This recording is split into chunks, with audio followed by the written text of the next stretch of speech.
I never thought I'd be the kind of person who tested their partner. That always sounded toxic to me. Immature. Something people do when they already want an excuse to leave. But one small thing changed everything. And once the doubt got into my head, it didn't leave. I created a fake Reddit account at 2:17 a.m. Hands shaking, heart racing, and I told myself one lie that made it all feel okay. If my partner is loyal, nothing bad will happen. I was wrong. Background. My partner and I had been together for 4 years. Not a situationship. Not talking. Real relationship? We lived together. Shared bills. Shared routines. Shared future plans. Friends called us solid. And honestly, I believed them. But over the last few months, something felt off. Not cheating off. Not suspicious off. Just distant. Less eye contact. More phone time.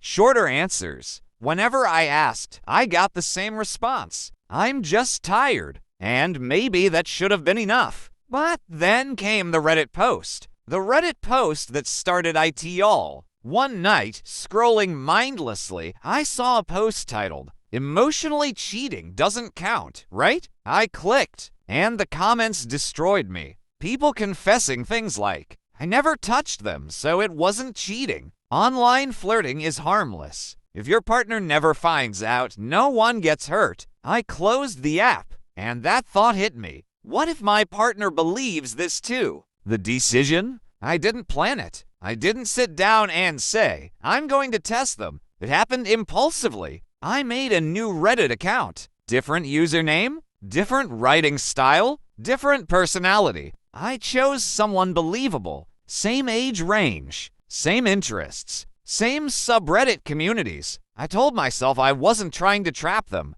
I just wanted to see how they responded. First contact. I replied to one of their comments on a casual post. Nothing flirty, nothing weird, just conversation. They replied quickly. That alone made my stomach twist. We talked about hobbies, work stress, random Reddit drama. It felt harmless. Too harmless. Lines start blurring. After a few days, they messaged first. Hey, didn't see you in the comments today? That shouldn't have hurt. But it did, because they hadn't checked in on me like that in weeks. Still, I stayed neutral. No flirting, no compliments, just warmth. And that's when they crossed the first invisible line. You're easy to talk to. The emotional turn. The conversation shifted from jokes to feelings. They vented about stress, then about loneliness, then about us. Not naming me, but clearly describing our relationship. Sometimes I feel like I'm in a relationship, but also alone. I stared at the screen for a long time because they had never said that to me. The test. Here's the part I'm not proud of. I gently pushed, not sexually, not aggressively, just emotionally. I asked, have you ever wondered what it'd be like to start over with someone new? There was a pause. Minutes passed. Then the reply came. Sometimes. Yeah. My heart dropped. The confession. A few days later, they said it. I feel more understood talking to you than I do at home. Home. That word felt like a knife. They hadn't cheated, but they weren't innocent either. They were building something with someone they thought was a stranger. Something emotional. Something intimate. Something that belonged to us. The moment of truth. I couldn't keep going. I was angry, hurt, exhausted. So I ended it. I told them the truth, that I was their partner,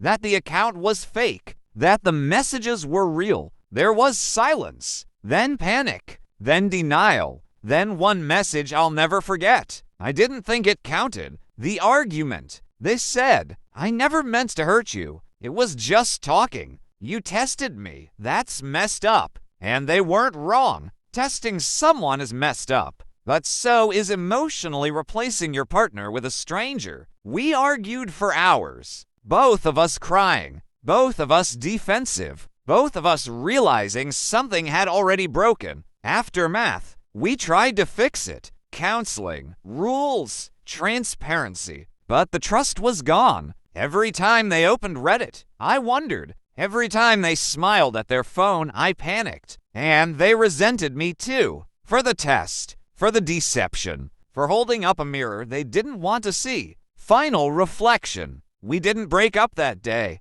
but we didn't survive either. Months later, it ended quietly. No cheating, no screaming, just acceptance. Here's what I learned. If you feel the need to test your partner, the relationship is already failing. But also, emotional cheating is still cheating. And I didn't think it counted. Doesn't undo the damage? So Reddit. AITA for testing my partner. Or did I just uncover a truth we were both avoiding? I didn't know I was being tested. That's the part everyone skips over. From my side, this wasn't some evil plan. It wasn't cheating. It wasn't even intentional. It started as boredom, and it ended with my entire relationship collapsing. My side of the relationship. We'd been together for years. Comfortable, stable, predictable, and that was the problem. Life had turned into work, bills, sleep, repeat. We loved each other,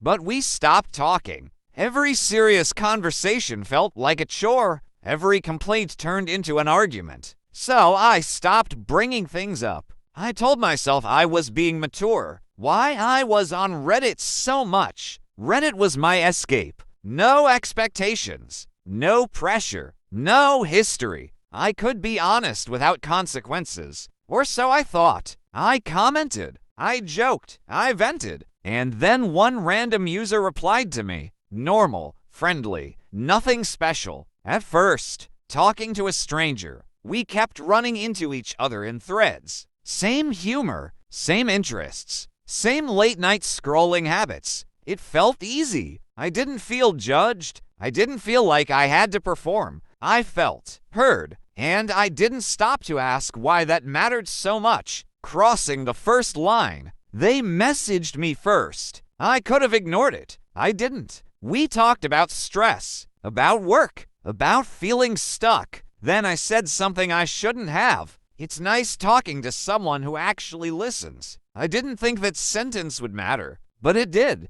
Emotional dependence. Soon, I looked forward to the messages. Not in a romantic way. That's what I told myself. But emotionally, yeah. When something good happened, I wanted to tell them. When something bad happened, I messaged them first. My partner was still there, but this stranger felt safer talking about my relationship. I never used names, never gave details, but I talked about feeling lonely inside a relationship. And when they responded with understanding instead of advice, it felt validating, dangerously validating. The question that changed everything. Then they asked, "Have you ever wondered what it'd be like to start over?" That question scared me because the answer came too fast. Yes, not because I wanted someone else, but because I missed who I used to be. And instead of stopping the conversation, I leaned into it, justifying it. I told myself I wasn't flirting, I wasn't cheating, I wasn't hiding anything important. I mean, it was Reddit, anonymous, faceless, temporary. How could words hurt anyone? That lie felt comfortable. The message I regret most. One night, I typed, "I feel more understood talking to you than I do at home." The moment I sent it, my stomach dropped. But they replied with empathy, not judgment, not pressure, just kindness. And that made it worse. The reveal? Then everything exploded. They told me who they really were. My partner, the account, the messages, the test. My chest went cold. I couldn't breathe. I felt betrayed and exposed, like someone had read my private thoughts out loud. Defense mode. I panicked. I said things I half believed. I didn't mean anything by it. It was just talking. You tricked me. And yes, being tested hurt. But the truth, I was more upset that I'd been caught than that I'd crossed a line. Realization? After the anger faded, shame set in. I didn't cheat physically, but I gave someone else the parts of me that belonged to my partner. My honesty, my vulnerability, my emotional energy. I outsourced intimacy, and I didn't even realize I was doing it. Final thoughts. We tried to fix it, but something had changed. They didn't trust me. I didn't feel safe opening up. And slowly, we let go. Here's what I learned. You don't accidentally emotionally cheat. You choose it, one message at a time. So Reddit. Aida for crossing a line I didn't think counted. Or was the real betrayal already there long before the fake account?